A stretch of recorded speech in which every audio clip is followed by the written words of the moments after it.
Welcome back to AM Northwest. I love that washer.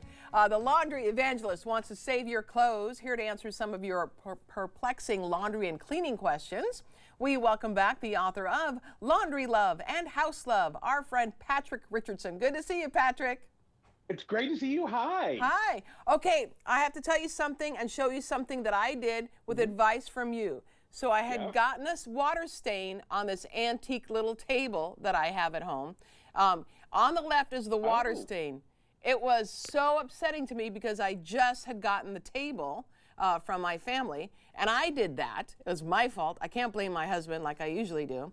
So anyways, you suggested taking a towel, like a tea towel, a dish towel, putting it on top and using a hair dryer to kind of bring the moisture out. And I did, and it worked. I mean, it's not perfect, but it is so much better. I don't see it when I walk by it anymore and think what a failure I am, but that worked. Yeah, it's amazing. And, you know, if it's not perfect, give it 2 or 3 weeks and do it again. Okay. Like, give it time to kind of settle in and then do it a second time. But most importantly, you can totally blame your husband because we don't know. We don't know. Do you know what I mean? Like, we don't. I mean, we're hearing the story from you, Helen, and the story is just whatever you tell us. This is why I love you, Patric. This is exactly why. Okay, now we have some viewer questions. I'm going to give you the questions that they sent to us, and you're going to give them advice. So Trini asks, you've mentioned oily soap many times on the show. Can you give 2 to 3 examples of an oily soap brand we can buy at the grocery store? Should we look for a specific ingredient that qualifies it as an oily soap? We're actually looking for a specific texture. Okay. So you can use liquid hand soap will work. Like, just buy a clean liquid hand soap. You can use liquid Castile soap.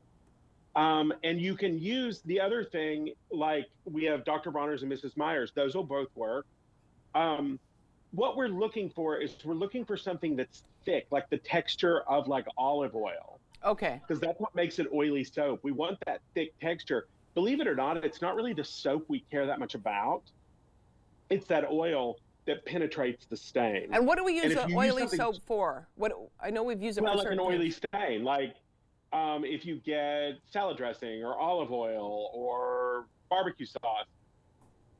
What we really want is we want that oil to like penetrate into the stain, and it sits there. If you use something that's too watery, it runs through the fabric and it doesn't rest in place. So that's the reason we want an oily soap. Okay, and you gave us some examples there, and that's perfect for us. Okay, Sarah now asks, I've heard you say most people use too much detergent. If the measuring caps that come with the detergent aren't correct, how do we know how much to use? Do you have a general rule of thumb, like 1 tablespoon per load, etc.? It's 2 tablespoons for a full load. So I have a demo. So this is how much the cap recommends that you use. This is how much you need. Really? This is 2 tablespoons. Oh, wow. This is more than enough for a full load.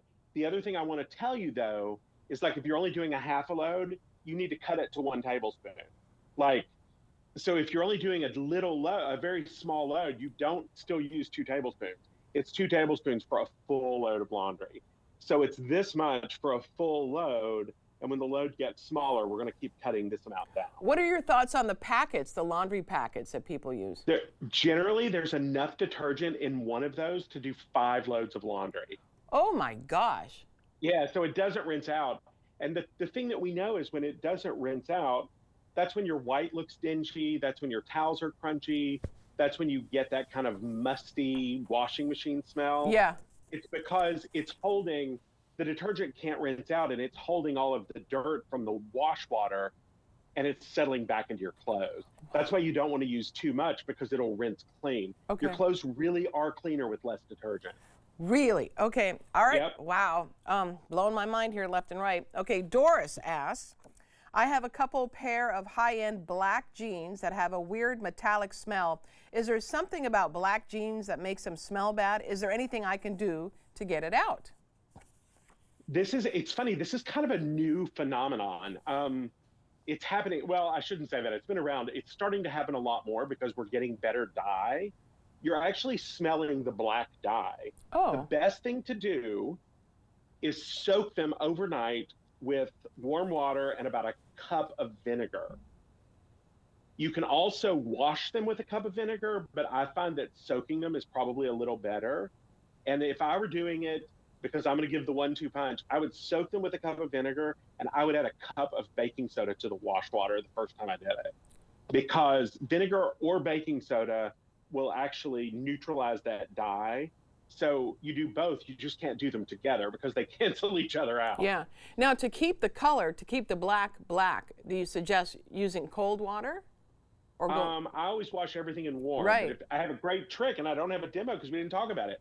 If you want the black to stay that color till you're dead, soak them in hot water. I want to wear those black jeans when I'm dead. Well, you know what? Black is a funeral color. It just seemed appropriate. It works. And it's Halloween. We're in October. Yeah. Soak them in really hot water with 1/4 cup of salt, and they will not fade. Really? Yeah. Wow. And in fact, it's really funny. I have an employee who works here who wears like dark denim, and it washes and it starts to fade where you want it to fade, right? Right. If you ever get it to where you like it, you can still do that. So if they started out black, but like they started fading and you love the look, you could then soak them in salt and they'll stay there. Wow. Okay. Yeah. So I got another question for you. Susan asked, I dripped olive oil down the front of my pure silk blouse. What is the best way to get it out without hurting the blouse? Well, the first thing I'm going to tell you, Susan, is silk is the second strongest fiber known to man. So it's much more durable than you think it is. What you want to do is you want to use your oily soap, and we just used a couple of examples of them. You want to put your oily soap on, you want to rub it in, or if you have a horsehair brush, scrub it in, and then go to the sink, turn the water to hot, and stick the blouse under it, and run the hot water straight through the stain, and that will take it out. Great. Oh my gosh. Patrick, those are wonderful, wonderful tips. Thank you so much. Now, when it comes to what the kind of clothes we wear now, we always bring up the sweaters, I think. Excuse me. Any general tips on how to take care of a cashmere sweater? Well, the first thing there again, just like the silk is really strong, remember that the cashmere sweater, he was a smelly goat on the side of a mountain. It is not a precious fiber. He stood in the rain, or she stood in the rain, depending on your sweater. Just wash it with something really gentle. Yeah. You can buy cashmere wash, which is what I recommend, but if you were in a pinch, you could use shampoo.